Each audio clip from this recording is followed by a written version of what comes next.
तो थाना में बोल रहा है इनको सामने में, मैं हॉस्पिटल से आ रही हूँ तो बोल रहा है कि मैं मार डाला, क्या कर लोगे?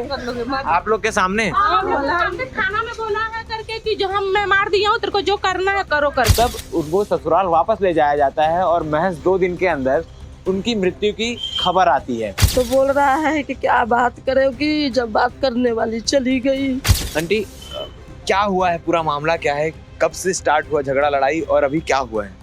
बेटा को फांसी लगा के मार डाली और तेरे को भी मार डालेगी, यही चाहती है वो। और मेरे को बताने लगी कि मम्मी मेरा पोजीशन ठीक नहीं है, मम्मी मैं तो बोल ही नहीं पा रही हूँ, मेरा परिस्थिति बिगड़ गई है। बोल रहे हैं एम्बुलेंस में नहीं जाने दे रहे? नहीं जाने दिए। मेरा लड़की छटपटा रही है घर में, नहीं जाने दिए एम्बुलेंस के पास। बोल रही है, धमकाने लगी कि तू बोल कि मेरा ये घर से मतलब नहीं है, यहाँ से मतलब नहीं है। सास बहू, पति पत्नी, इन रिश्तों में झगड़े होते रहते हैं और झगड़े इस हद तक बढ़ जाते हैं कि वो अपराध का रूप ले लेते हैं। आज भी एक ऐसा मामला सामने आया है। अभी इसमें अपराध सिद्ध नहीं हुआ है या अपराध है भी कि नहीं, इसमें सिर्फ शक की सुई अटकी हुई है। पूरा मामला क्या है तफ्तीश से बताते हैं आपको। दरअसल एक महिला होती है जिसकी शादी के बाद से उनके पति के साथ झगड़े होते हैं। कुछ समय पहले उनकी तबीयत खराब होती है, तबीयत खराब के बाद कुछ समय वो अपने मायके में रहती है, फिर तबीयत ठीक होने के बाद ससुराल आती है, फिर तबीयत खराब होती है तो फिर उन्हें मायके भेजा जाता है। और रविवार को वो जब पूरी तरीके से ठीक हो जाती है तब उनको ससुराल वापस ले जाया जाता है और महज 2 दिन के अंदर उनकी मृत्यु की खबर आती है। ऐसे में परिवार वालों को संदेह है कि उनकी मृत्यु जो है तबीयत खराब होने से नहीं हुई है, इसके पीछे जरूर कोई ना कोई झोल झाल है, कुछ कारण है जो छुपे हुए हैं, शायद उनकी हत्या कर दी गई है, ऐसा भी परिवार वाले आरोप लगा रहे हैं। इस बात में कितनी सच्चाई है ये तो जांच के बाद ही पता चलेगा। फिलहाल हमारे साथ लड़की की माताजी मौजूद है, उनसे बातचीत करेंगे कि पूरा मामला क्या है और ये विवाद किस चीज का है, क्यों विवाद हुआ और आखिरी समय में क्या हुआ था। आंटी, क्या हुआ है, पूरा मामला क्या है, कब से स्टार्ट हुआ झगड़ा लड़ाई और अभी क्या हुआ है? झगड़ा लड़ाई सर उसके घर में इसीलिए हो रहा था, जैसे कि उसको जो गहना बिखे मैं दी थी वो लोग बेच दिए थे। अच्छा, तो मांगती होगी तो झगड़ा लड़ाई होता होगा। मेरे को मतलब कि फिर मैं बोली कि छोड़ो जाने दो, जो हो गया रहने दो। उसके बाद में ये लोग मारपीट झगड़ा करते थे घर में हमेशा, दामाद भी मारपीट झगड़ा करता था। उसके बाद मेरे घर भी लाता था तो मेरे घर में भी लड़ाई झगड़ा करके और लेकर के चल जाता था। मोहल्ले में पूरा लोग को बिटोरता था, सब बिटूर जाते थे एकदम से ना। तो मेरे लड़की बोलती थी कि जाने दो माँ, रहने दो, बेइज्जती करने से क्या है, आखिर उसी घर में जाना है मेरे को, रहने दो माँ। फिर जाती थी, फिर तबीयत जब बिगड़ जाता था फिर पहुंचाता था मेरे घर। अब की बार हमेशा मैं रहती थी तो उसका इलाज पानी कराती थी। अब की बार हुआ कि पहुंचाया तब मैं संजीवनी हॉस्पिटल में उसको पिताजी को लेकर के भर्ती हूँ 2 महीना से। क्या हुआ, पिताजी को क्या हुआ? कैंसर हुआ है। तो मैं भर्ती थी, तब मैं बोली कि मेरे घर में तो मेरे अड़ोसी पड़ोसी हैं तो उसको बुखार उखार के दवाई वाई दिलाए उलाए। तो मैं बोली कि एक काम कीजिए बेटा, आप मेरे घर पहुंचाए हो तो मेरे घर में कोई देखने वाला नहीं है, छोटे छोटे बच्चे लोग हैं, तो रात बिरात अगर कुछ भी होगा तो कौन देखेगा सुनेगा, आप ले जाओ उसको भर्ती करा दो बेटा, अगर नहीं कोई रहेगा तो मेरा मोहल्ले से कोई जा कर के रह जाएंगे। तो वो बोल रही थी नहीं बोलोगे तो मेरा मोहल्ले वाले कोई भी जा कर के भर्ती करा देंगे। तो मेरे से बोली कि मोहल्ले वाले क्यों भर्ती कराएगा, मेरा बहू है मैं खुद कराऊंगी। वो भी बोला कि मेरा परिवार है मैं कराऊंगा, उसको बोलो मैं जा रहा हूँ लेने के लिए। तो मैं भी बोली कि बेटा चले जाओ, वो लोग आ रहे हैं भर्ती करा देंगे तेरे को। तो वो बोली कि नहीं मम्मी वो लोग मेरे को मार डालेंगे, भर्ती नहीं कराएंगे। मैं बोली कि ऐसा नहीं है बेटा, तू जा, वो लोग भर्ती करा देंगे तो फिर कोई भी जा कर के देख लेगा। उसके बाद में संडे के दिन मेरा लड़की को 10 बजे रात को लेने गया, ले करके घर आया। सोमवार के दिन पता ना ले करके गया सुपेला हॉस्पिटल में कि क्या किया, क्या दवाई वाई वहाँ से डॉक्टर लोग दिए थे।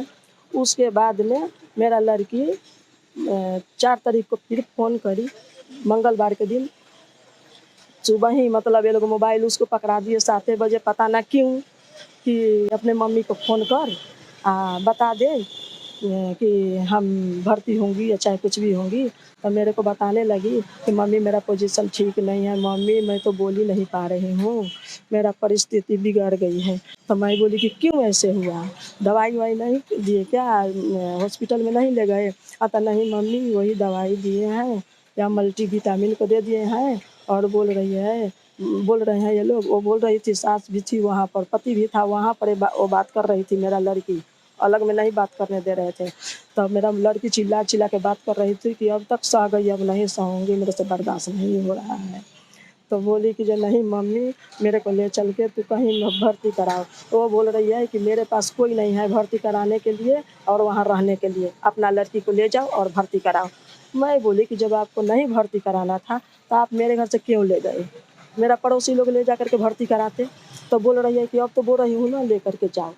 मैं बोली कि ठीक है, जब मेरे पास भी कोई नहीं है, आपके पास भी कोई नहीं है रहने वाला, तो मैं पुलिस वाला की व्यवस्था करती हूँ, वो लोग जा कर के भर्ती कराएंगे मेरे लड़की का जो पोजीशन ठीक नहीं है। तो हाँ पुलिस में जाओ, फ़ोन करो, मेरे को कोई मतलब नहीं है, बुलाओ। तो फिर मैं 112 पर फ़ोन लगाई, वहाँ से एम्बुलेंस वो लोग भेजे मेरे लड़की के दरवाजे तक। एम्बुलेंस वाले बोले कि आप कौन बोल रहे हैं? मैं बोली कि मैं संजीवनी हॉस्पिटल में अपने आदमी को लेकर के भर्ती हूँ सर। मेरा लड़की का परिस्थिति सुन रही हूँ कि ठीक नहीं है, अभी संडे के दिन गई है रात को, आए अभी एकदम सीरियस है, उसको ले जा कर के आप इतना मेरे ओर से कीजिए कि थोड़ा उसको ले जा कर के भर्ती करा दीजिए।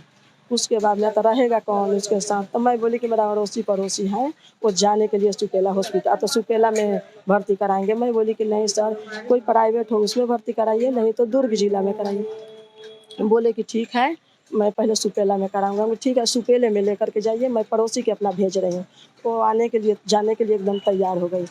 उसका सास एम्बुलेंस जा रहा है, मैं बोली बेटा एम्बुलेंस जा रहा है, तू बाहर निकल। एम्बुलेंस पूछ रहे हैं कि कहाँ पर है, तू बाहर निकल। मैं बोली भैया वहीं पर रुक जाइए, लड़की बोल रही है एम्बुलेंस दिख रहा है।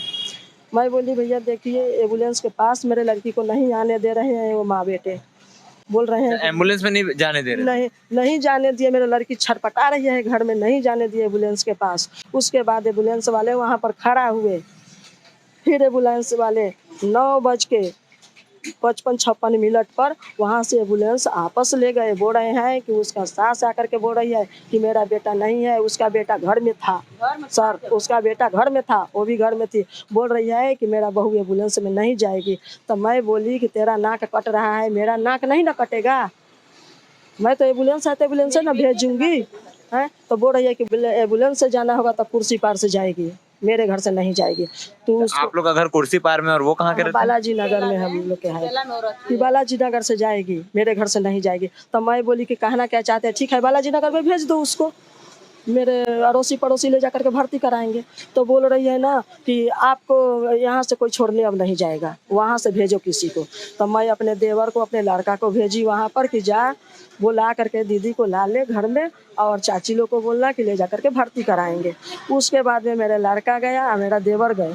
बोल रही है कि पहले पुलिस वाला को बुलाओ, 5 आदमी को बुलाऊंगी, पंचनामा करवाऊंगी, और लिखवाने पढ़वाने लगी। और बोल रही है, धमकाने लगी कि तू बोल कि मेरा ये घर से मतलब नहीं है, यहाँ से मतलब नहीं है।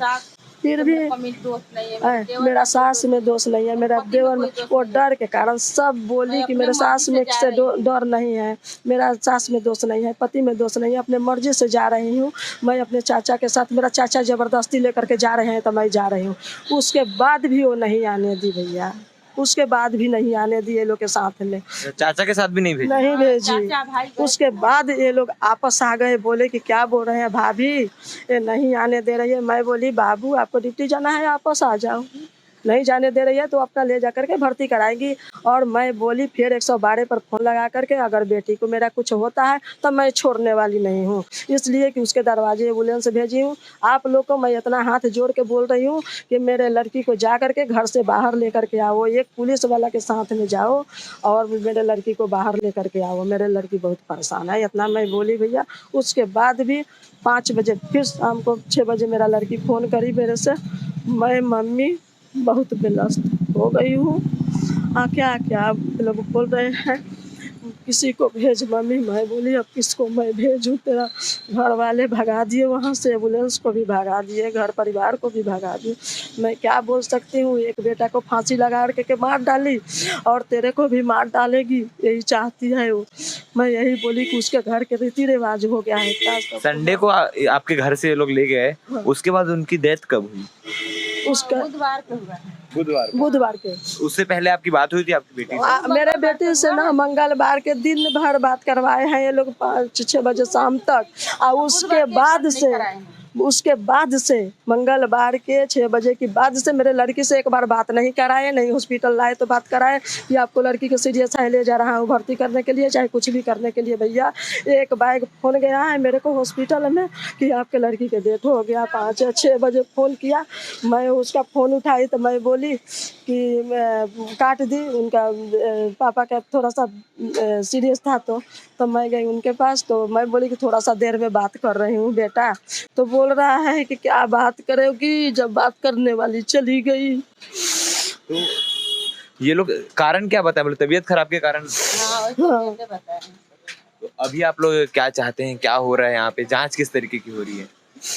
अब क्या चीज़ के कर रहे हैं वही लोग ना बताएंगे कि क्या चीज़ के वो लोग जांच करेंगे। वो तो मेरे लग रहा है कि वो मुआ दिए होंगे, नहीं तो उसको दिन भर खूब तरपाए हैं, भूखा भूखा करके, खाना खोराक कुछ दिए नहीं दिन भर। सारा दिन मेरा लड़की तड़प रही थी, मुंह से आवाज़ नहीं निकल रहा था, उस चक्कर में मेरा लड़की को डेथ हो गया था, हो गया होगा। अभी यहाँ पोस्टमार्टम के लिए, पोस्टमार्टम के बाद सारी चीजें क्लियर हो जाएंगी, क्या कुछ तो पोस्टमार्टम कराइए उसका, नॉर्मल नहीं होना चाहिए, नहीं नॉर्मल नहीं होना चाहिए। ये लोग हॉस्पिटल में लिखवाए कि नॉर्मल होना, नॉर्मल तो नहीं होने दूंगी, लड़का का भले उसका देह पूरा फाड़ के उन्हें दे, लेकिन नॉर्मल नहीं होने दूंगी भैया। भले अपना तो आप ये चाहते हैं कि पूरी तरीके से अच्छे से जांच हो, जांच हो। अगर बीमारी से भी डेथ हुआ है तो जांच रिपोर्ट में आ जाए तो हम लोग संतुष्ट हैं। हाँ, संतुष्ट हैं। हाँ। मोहल्ले के भी कुछ लोग हैं जो, आप लोग मोहल्ले में ही रहते हैं? हाँ, मोहल्ले में रहते हैं।